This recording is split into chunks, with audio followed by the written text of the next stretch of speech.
All right, so I got a good story for you guys today. So, an Amazon seller, they were suspended, right? Nothing unusual there. Account was suspended, and it was, I don't remember the exact number. I want to say close to $100,000 worth of frozen funds. Maybe it was around $80,000 or so. Amazon simply accused the seller of selling inauthentic goods, right? Very common situation. Now, what this seller did was they, like many sellers do, it's usually the right move, try to appeal the account itself, right? They Mm. use a well-known consulting company. I'm not going to say the name on here. There's lots of consulting companies that claim to be very knowledgeable when it comes to appeals. Not saying they all aren't. There are some good ones, maybe some that Yeah. aren't so good.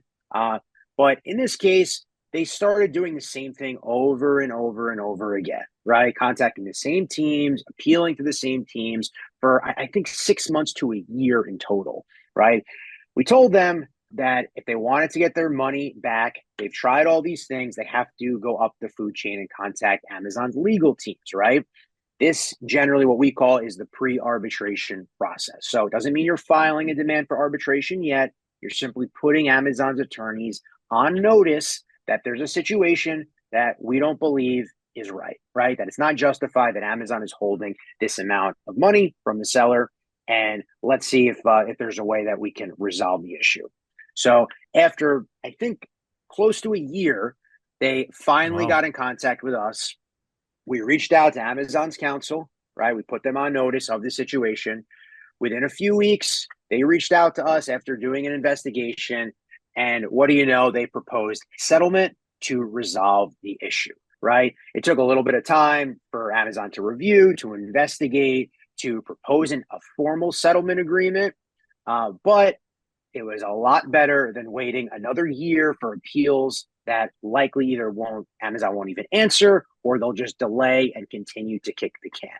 So, what does this mean? It doesn't mean that you should never submit appeals. Obviously, that's usually generally a good idea to start, but you have to know when that's you've done that for long enough, and you got to look for different places to turn, right? So sometimes that does require involving lawyers. Again, doesn't always mean that an attorney is required, but if you try the first step and you do it numerous times, you contact numerous teams, and you're using a consulting company that keeps advising you to resubmit an appeal or contact the same team, at some point you might want to look elsewhere. David, but what's the difference between like a consulting company and your firm as a lawyer firm? Like, in which way are they different? Consulting means just general Amazon consultant, like maybe like I can share with people like, hey, like product research, this and that. So I'm like a consultant perhaps for some people, I guess. Is that what you mean?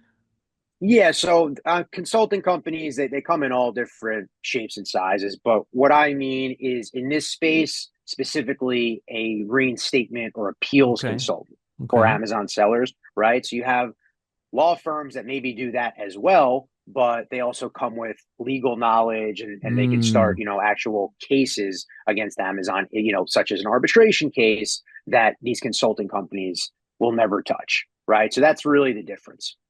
All right, I see, I understand. Okay, so in the description, actually, I'm gonna add the contacts of your law firm, your website, your YouTube, all the other socials, and a playlist with all our videos we've done so far. I believe over 50 now, with over a few thousand views, I think, to that playlist for all sorts of legal things on Amazon, how to avoid, getting in trouble, and if something happened, how to get out of trouble. Yeah, all in the description. David, thank you, man. Have a great day. Thank you. Thank you.